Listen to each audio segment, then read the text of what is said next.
முக்கிய செய்திகள். லோக்பால் மசோதா குறித்த அனைத்து கட்சி கூட்டம், ஒருமித்த கருத்து ஏற்படவில்லை.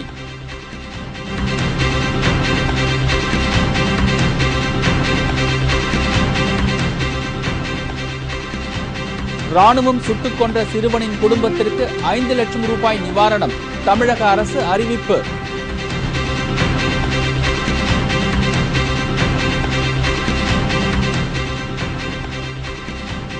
ஸ்டாலின் கனிமொழி படங்கள் அச்சடிக்கப்படும் திமுகவினரின் நிகழ்ச்சிகளில் பங்கேற்கப் போவதில்லை, மு.க. அழகிரி சபதம்.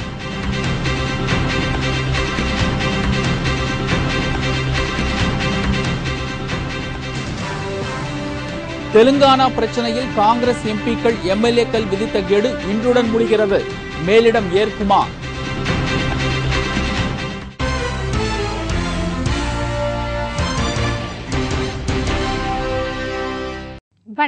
வணக்கம்.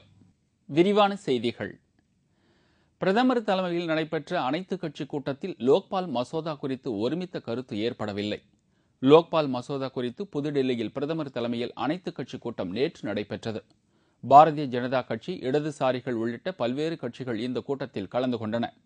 அப்போது நாடாளுமன்றத்தின் மழைக்கால கூட்டத்தொடரில் வலுவான லோக்பால் மசோதா தாக்கல் செய்ய வேண்டும், மசோதாவை நாடாளுமன்ற நிலைக்குழுவிற்கு அனுப்ப வேண்டும், நாடாளுமன்ற வழிகாட்டுதல் படி மசோதா தயாரிக்கப்பட வேண்டும் என பாரதிய ஜனதா கட்சி வலியுறுத்தியது. हमने सरकार से ये भी मांग की कि इसी मॉनसून सेशन में सरकार बिल लेकर आए और उसको स्टैंडिंग कमेटी में भेजे, ताकि विभिन्न राजनीतिक दल, विभिन्न राज्य सरकारें और देश के विभिन्न जन संगठन उस पे अपनी प्रतिक्रिया दे सकें और एक विस्तृत चर्चा के बाद स्टैंडिंग कमेटी के सुझावों को मानते हुए वो बिल विंटर सेशन में पास किया जा सकता है. அதைத் தொடர்ந்து லோக்பால் வரம்பில் பிரதமரை சேர்க்க வேண்டும் என இடதுசாரி கட்சிகள் கோரின. இந்த கூட்டத்தில் அரசு தரப்பு லோக்பால் மசோதாவை கொண்டு வராததற்கு அனைத்து கட்சிகளும் எதிர்ப்பு தெரிவித்தன. மசோதா தயாரித்த பின்னர் அனைத்து கட்சி கூட்டத்தை கூட்டியிருக்க வேண்டும் எனவும் இந்த கூட்டத்தில் வலியுறுத்தப்பட்டது. அதன் பின்னர் பேசிய பிரதமர் மன்மோகன் சிங், ஊழலை ஒழிக்க வலிமையான லோக்பால் மசோதாவை உருவாக்க மத்திய அரசு உறுதி பூண்டுள்ளதாக தெரிவித்தார். ராணுவ வீரர் துப்பாக்கியால் சுட்டதில் பலியான சிறுவன் குடும்பத்திற்கு 5 லட்சம் ரூபாய் உதவித்தொகை வழங்க தமிழக அரசு உத்தரவிட்டுள்ளது. சென்னை தலைமைச் செயலகம் அருகே தீவித்திடல் ராணுவ பகுதியில் அத்துமீறி நுழைந்ததாக கூறி தில்சன் என்னும் 13 வயது சிறுவனை ராணுவ வீரர் சுட்டுக் கொன்றதால் பெரும் பரபரப்பும் பதற்றமும் ஏற்பட்டது. பின்னர் சிறுவன் தில்சன் சுடப்பட்ட செய்தி அறிந்ததும் அவனது உறவினர்களும் பொதுமக்களும் துப்பாக்கி சூடு நடத்திய ராணுவ வீரரை கைது செய்ய கோரி ஆர்ப்பாட்டத்தில் ஈடுபட்டனர். அதைத் தொடர்ந்து ஆர்ப்பாட்டத்தை கட்டுப்படுத்த காவலர்கள் அங்கு விரைந்தபோது போலீசார் மீது கற்கள் வீசப்படவே அங்கு தடியடி சம்பவம் நடைபெற்றது.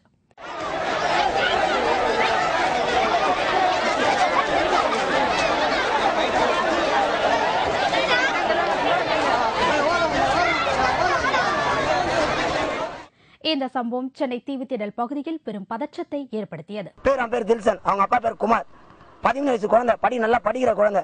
இன்னைக்கு அவங்க வீட்டுக்கு யாருமே இல்லாம அந்த குழந்தை அவங்க அப்பா மேல கதறாங்க.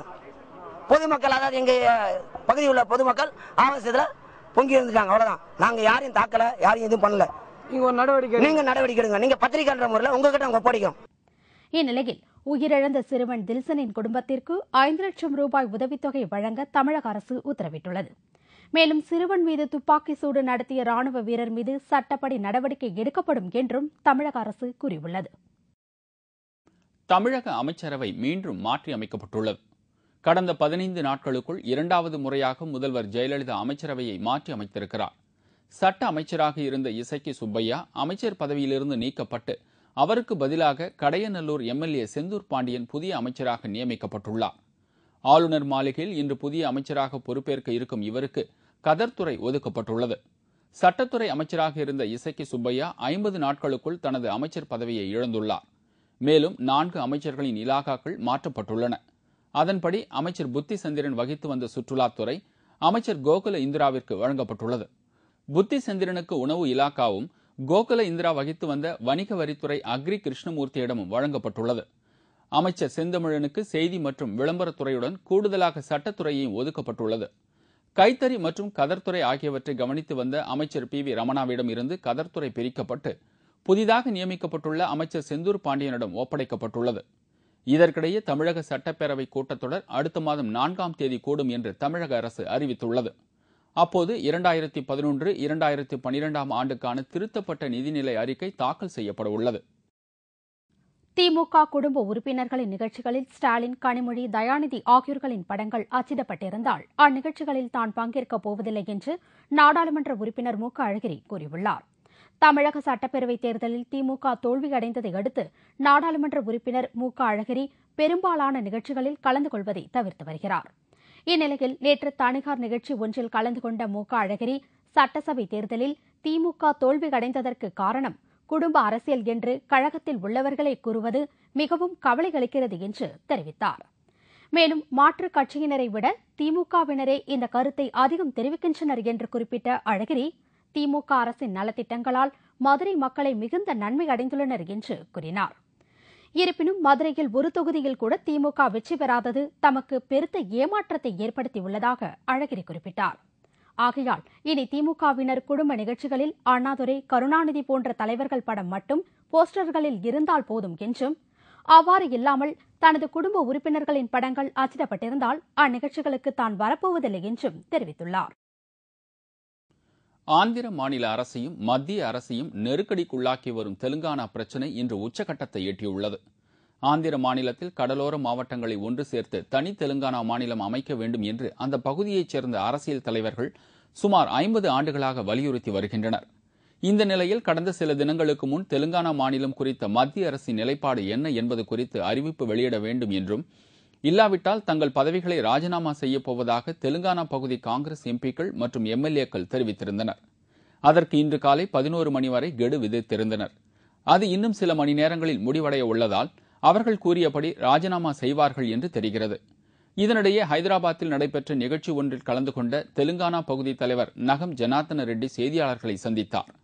அப்போது அரசியல் கட்சிகள் தங்களுடன் இணைந்து செயல்பட்டு தெலுங்கானா மாநிலம் அமைக்க போராட வேண்டும் என்று கோரிக்கை விடுத்தார். तेलंगाना किसी का और कुछ भी बोलने से भी हम पीछे जाने वाला नहीं है। इस मामले में ऑलरेडी हम बहुत समय दे चुके हैं सेंट्रल गवर्नमेंट को, कांग्रेस हाईकमांड को। हम बहुत दिन रुके हैं, हमारा 600 बच्चे मर गए हैं। हम यही जगह से बोल रहे हैं, आज हमारा शपथ ले लिए तेलंगाना के लिए। हम पहले से भी बोल रहे हैं, आज भी बोल रहे हैं, कुछ भी सैक्रिफाइस, नॉट ओनली पोस्ट, हम पार्टी को भी छोड़ेंगे। जरूरत पड़े तो हमारा तेलंगाना लोगों के साथ रहेंगे, तेलंगाना लेके रहेंगे, तेलंगाना लाके रहेंगे. இதனிடையே தெலுங்கானா போராட்டம் நியாயமானதுதான் என்று மத்திய பெட்ரோலியத்துறை அமைச்சர் ஜெயபால் ரெட்டி கருத்து தெரிவித்துள்ளார். கருப்பு பண விவகாரம் தொடர்பான வழக்கில் உச்சநீதிமன்றம் இன்று இடைக்கால தீர்ப்பு வழங்கவுள்ளது. வெளிநாடுகளில் இந்தியர்கள் அதிக அளவில் கருப்பு பணம் பதுக்கியுள்ளதாக குற்றச்சாட்டு எழுந்ததை அடுத்து கருப்பு பணத்தை மீட்டு இந்தியாவுக்கு கொண்டுவர மத்திய அரசுக்கு உத்தரவிடக் கோரி உச்சநீதிமன்றத்தில் மூத்த வழக்கறிஞர் ராம்ஜெத் மலானி மற்றும் ஒரு சிலர் மனு தாக்கல் செய்திருந்தனர். அந்த மனு மீதான விசாரணையின்போது உச்சநீதிமன்றம் மத்திய அரசுக்கு கண்டனம் தெரிவித்தது. கருப்பு பணம் என்பது மக்கள் மற்றும் தேசத்திலிருந்து கொள்ளையடிக்கப்பட்ட பணம் என்றும் கூறியது. இந்நிலையில் கோடைக்கால விடுமுறைக்கு பின்னர் உச்சநீதிமன்றம் இன்று மீண்டும் தொடங்க உள்ளதால் கருப்பு பண விவகாரத்தில் இடைக்கால உத்தரவுகளை அது பிறப்பிக்கும் என எதிர்பார்க்கப்படுகிறது. வெளிநாட்டு வங்கிகளில் பதுக்கி வைத்துள்ள 26 இந்தியர்களின் பெயர்களை வெளியிட மத்திய அரசு மறுத்து வருவது குறிப்பிடத்தக்கது. பீகாரில் நேற்று முன்தினம் மாவோயிஸ்டுகளால் பிடித்துச் செல்லப்பட்ட 11 கிராமவாசிகள் விடுவிக்கப்பட்டுள்ளனர்.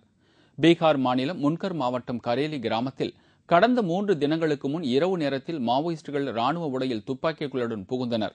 அப்போது அங்கு முகாமிட்டிருந்த மத்திய போலீஸ் படையினர் மீது மாவோயிஸ்டுகள் தாக்குதல் நடத்தினார்கள். அதில் 2 அதிகாரிகள் உட்பட 6 பேர் பலியானார்கள். அதைத் தொடர்ந்து அதே கிராமத்தைச் சேர்ந்த மேலும் 11 பேரை பிணை கைதிகளாக பிடித்துச் சென்றனர். இதனால் அந்த கிராம மக்கள் மிகுந்த சோகத்துடன் காணப்பட்டனர். இந்த நிலையில் பிணை கைதிகளாக பிடித்துச் செல்லப்பட்ட 11 பேரை மாவோயிஸ்டுகள் விடுவித்துள்ளனர். நடுக்காட்டில் தவித்த அவர்களை மீட்ட போலீசார் அந்த 11 பேரையும் அவர்களது உறவினர்களிடம் ஒப்படைத்தனர். இதையடுத்து அந்த பகுதியில் மாவோயிஸ்டுகளை வேட்டையாடும் பணியில் மத்திய போலீசார் தீவிரமாக ஈடுபட்டுள்ளனர். 2G ஸ்பெக்ட்ரம் வழக்கு விசாரணை இன்று மீண்டும் தொடங்கவுள்ளது. இதைத் தொடர்ந்து ஆசா மற்றும் கனிமொழி உள்ளிட்டோர் நீதிமன்றத்தில் ஆஜராக உள்ளனர். 2G ஸ்பெக்ட்ரம் ஊழல் வழக்கில் கைது செய்யப்பட்டவர்களை விசாரிக்க டெல்லியில் உள்ள பாட்டியாலா ஹவுஸில் சிபிஐ சிறப்பு நீதிமன்றம் ஏற்படுத்தப்பட்டு விசாரணை நடைபெற்று வருகிறது. இந்நிலையில் கடந்த 10ஆம் தேதி சிபிஐ சிறப்பு நீதிமன்றத்திற்கு கோடை விடுமுறை விடுக்கப்பட்டது. 24 நாள் கோடை விடுமுறைக்கு பின்னர் இன்று சிபிஐ சிறப்பு நீதிமன்றத்தில் ஸ்பெக்ட்ரம் விசாரணை மீண்டும் தொடங்கவுள்ளது. இதற்காக ஆராசா மற்றும் கனிமொழி உள்ளிட்டோர் நீதிமன்றத்தில் ஆஜர்படுத்தப்பட உள்ளனர். இதற்கிடையே இம்மாதம் 2வது அல்லது 3வது வாரத்தில் தாக்கல் செய்யப்படவுள்ள 3வது குற்றப்பத்திரிகையில் பல முக்கிய பிரமுகர்களின் பெயர்கள் இணைக்கப்பட உள்ளதால் மேலும் சில பெரும் புள்ளிகள் கைதாவார்கள் என்று எதிர்பார்க்கப்படுகிறது. இத்துடன் செய்திகள் நிறைவடைந்தன. மீண்டும் செய்திகள் பிற்பகல் 1 மணிக்கு. உங்களது பிரச்சனைகளுக்கு உடனடி தீர்வு காண 30134600 என்ற கேப்டன் டிவியின் தொலைபேசி எண்ணை தொடர்பு கொள்ளுங்கள். வணக்கம். வணக்கம்.